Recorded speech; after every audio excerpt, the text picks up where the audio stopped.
देवादिदेव भगवान महादेव शिव और जगत जननी मां जगदम्बा के चरणों में नमन करते हुए मैं यति नरसिंहानंद सरस्वती, जहां तक भी मेरी आवाज जा रही है, मैं हिंदुओं को कुछ बात बताना चाहता हूं। 1998 की बात है। दिल्ली में शंकराचार्य लेन पे जगत गुरु शंकराचार्य स्वामी माधवाश्रम जी महाराज के आश्रम में एक गौरक्षा की मीटिंग चल रही थी। वहां महाराज जी ने कुछ मुसलमानों को बुला रखा था।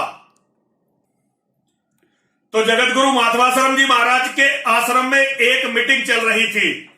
मीटिंग गौरक्षा के मामले में थी। माधवाश्रम जी महाराज मेरे गुरु स्वामी ब्रह्मानंद सरस्वती जी के बड़े अच्छे अभिन्न मित्र थे।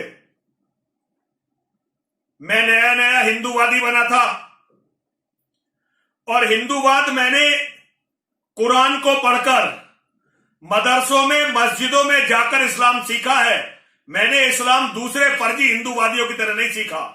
इसीलिए जो भी हिंदू मुझे टीवी पर देखते होंगे, उन्होंने देखा होगा कि मेरे सामने मुसलमानों का कोई भी मौलाना बहस में टिक नहीं पाता। जो बातें मैंने बताई हैं आज भारत के सारे हिंदूवादी बताते घूम रहे हैं, लेकिन इस्लाम की पोल टीवी पर और सोशल मीडिया में इस्लाम को जड़ से हिलाने वाला व्यक्ति यदि कोई है तो वो मैं हूं। अहंकार से नहीं कह रहा, लेकिन आज कहना पड़ रहा है क्योंकि लोगों ने हमारे हिंदूवाद को बिल्कुल नकार दिया है। माधवाश्रम जी महाराज के आश्रम में मीटिंग थी। जगत गुरु शंकराचार्य जी थे, अब तो वैकुंठ धाम चले गए हैं। भगवान उनकी आत्मा को शांति दे। दो मुसलमान गौरक्षा के लिए उन्हें बुला रखे थे उन्होंने। मैंने स्वामी जी से कहा, मैंने कहा महाराज जिस मंच पर मुसलमान चला जाएगा उस मंच पर सनातन धर्म का कोई भी कार्य फिर शुभ नहीं होगा। स्वामी जी ने कहा भाई स्वामी जी आप ये बात कैसे कह रहे हो? मैंने स्वामी जी को बताया कि ये लोग एक तंत्र करते हैं मुस्लिम लोग, और जब ये किसी हिंदू के कार्यक्रम में आते हैं बात तो बड़ी मीठी मीठी करते हैं, अपने आप को गौभक्त बताते हैं, अपने आप को गौरक्षक बताते हैं और कहते हैं जी हमारे बाप दादा तो यहीं के थे। लेकिन ये कुछ ऐसे निषिद्ध पदार्थ खाकर आते हैं और कुछ ऐसा तंत्र करके आते हैं कि इनकी उपस्थिति में फिर सनातन धर्म की कोई भी पूजा सफल नहीं होती। सनातन धर्म की कितनी अच्छी पूजा कर लें वो सफल नहीं होती। स्वामी जी ने मेरी बात नहीं मानी। उनके गौरक्षा के अभियान का क्या हश्र हुआ ये सारी दुनिया के सामने है। इसके बाद और भी कई जगह मेरे साथ ये सवाल आए।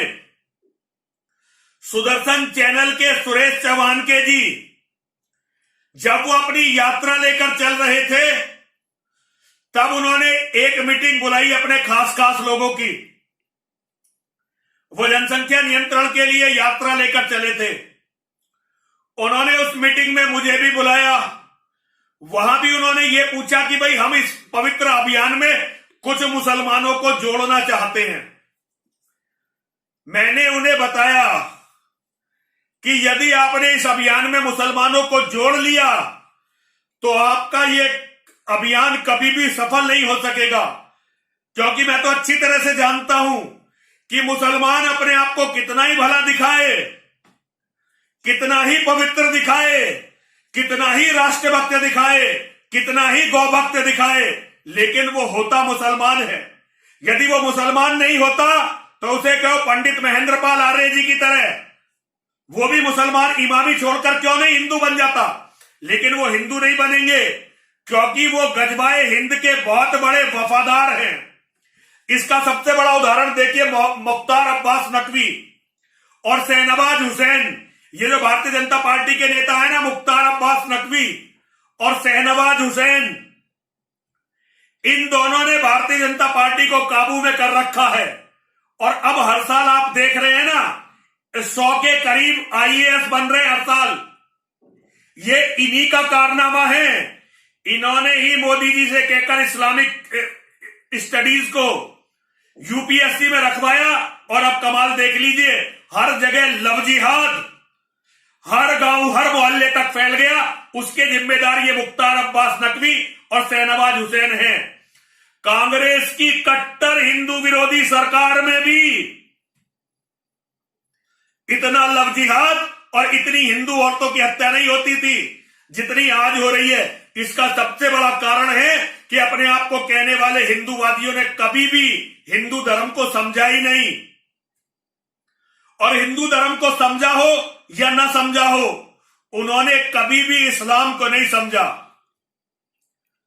आज खबर आ रही है कि 5 अगस्त को जो अयोध्या जी में श्री राम मंदिर की नींव भरी जा रही है, उसमें एक मुसलमान, कोई फैज नाम का मुसलमान है, जो इंद्रेश कुमार, ये जो नेता है ना संघ का इंद्रेश कुमार, जिसे मेरे गुरुजी श्री BL शर्मा प्रेम सिंह शेर पाकिस्तान का एजेंट बताते थे, ISI का एजेंट बताते थे, ये उसका चेला है ये फैज।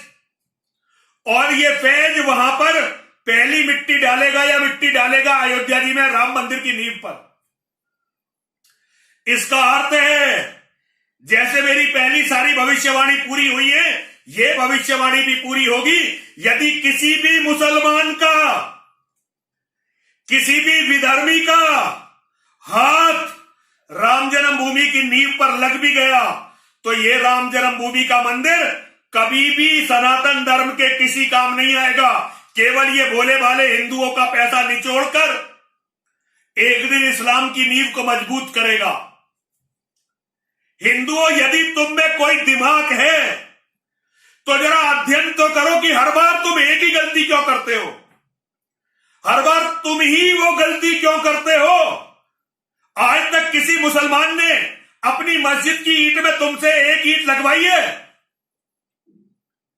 ये जो पाखंड धर्मनिरपेक्षता के नाम पर जो इस्लामीकरण है, इसका बुखार तुम पर ही क्यों चढ़ता है?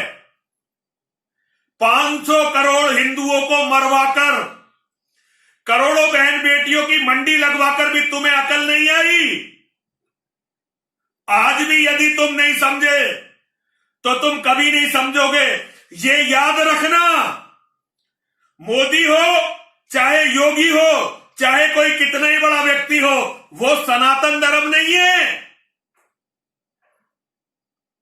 आज सनातन धर्म को खत्म मत करो। अगर सनातन धर्म खत्म हो गया तो हमेशा नरक में चलोगे और तुम पर वंश विनाश का दोष लगेगा। जो भी ट्विटर से, फेसबुक से, सोशल मीडिया से जैसे भी कर सकते हो, मोदी जी की इस हरकत का विरोध करो। राम जन्मभूमि का मंदिर ये हिंदू मुस्लिम एकता का प्रतीक नहीं हो सकता। ये हिंदुओं के संघर्ष और हिंदुओं के बलिदान का प्रतीक होना चाहिए। अगर ये हिंदू मुस्लिम एकता का प्रतीक होता तो लाखों लोग इसको बनाने के लिए और इसको बचाने के लिए क्यों मारे जाते। और ये याद रखना, यदि इसकी नींव पर या इस पर किसी मुसलमान का हाथ लगा तो ये तुम्हारे धर्म की रक्षा नहीं कर सकेगा। बाकी भैया मर्जी तुम्हारी है, करो तुम कुछ भी, लेकिन एक साधु होने के नाते सच बोलना मेरा कर्तव्य है। मैं हर कीमत पर सच बोलूंगा। हर हर महादेव, हर हर महादेव, हर हर महादेव।